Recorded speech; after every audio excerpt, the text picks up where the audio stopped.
everyone, hope you're okay.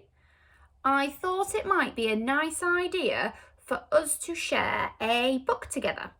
So I've decided to choose The Twits, which is one of my favourite stories, and this is a special book as well because, as you can see, all the pictures in here are in colour, so makes it a bit nicer for us to look at. Chosen to come to a really nice quiet space. This is my son's tent in his bedroom. This is where he likes to come and chill out with a book. And because I know that you're all really busy with your schoolwork, I thought it might be a really nice idea just to have a bit of downtime. So I will read to you a couple of chapters at a time, and you can just find somewhere comfy, cosy. Might be downstairs and you might want to listen with some brothers or sisters or a special adult at home. It might be that you want to go and get tucked up in bed. You might have a special tent or something like that that you want to go and sit and snuggle up in and listen to me read. Okay, chapter 1, Hairy Faces. What a lot of hairy-faced men there are around nowadays. When a man grows hair all over his face, it is impossible to tell what he really looks like. Perhaps that's why he does it. He'd rather you didn't know. Then there's the problem of washing. When the very hairy ones wash their faces, it must be as big a job as when you and I wash the hair on our heads. So what I want to know is this. How often do all these hairy-faced men wash their faces?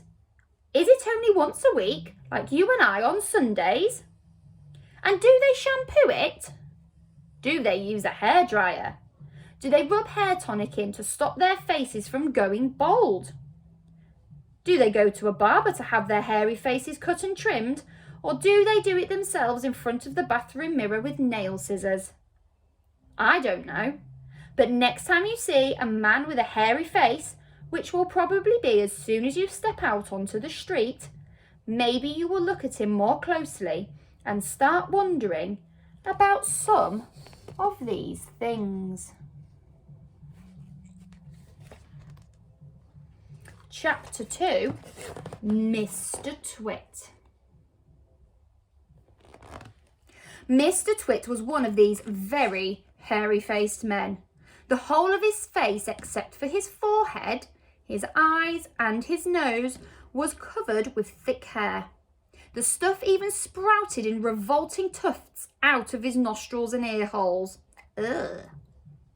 Mr. Twit felt that this hairiness made him look terrifically wise and grand. But in truth, he was neither of these things. Mr. Twit was a twit. He was born a twit, and now, at the age of 60, he was a bigger twit than ever. The hair on Mr. Twit's face didn't grow smooth and matted as it does on most hairy-faced men. It grew in spikes that stuck out straight like the bristles of a nail brush. And how often did Mr. Twit wash this bristly nail brushy face of his? The answer is never. Not even on Sundays. He hadn't washed it in years.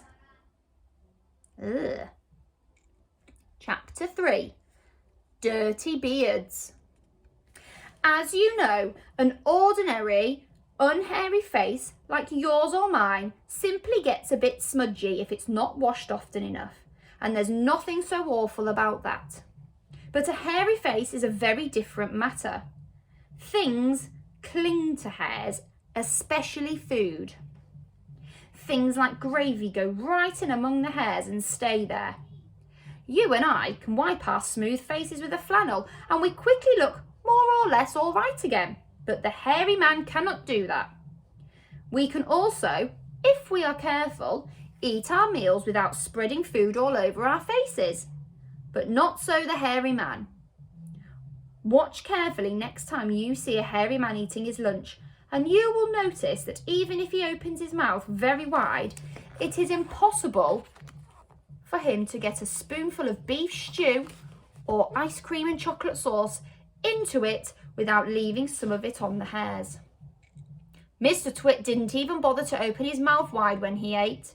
As a result, and because he never washed, there were always hundreds of bits of old breakfasts and lunches and suppers sticking to the hairs around his face. They weren't big bits, mind you, because he used to wipe those off with the back of his hand or his sleeve while he was eating. But if you looked closely, not that you'd ever want to, you would see tiny little specks of dried up scrambled eggs stuck to the hairs, and spinach and tomato ketchup and fish fingers and minced chicken livers and all the other disgusting things that Mr. Twit liked to eat.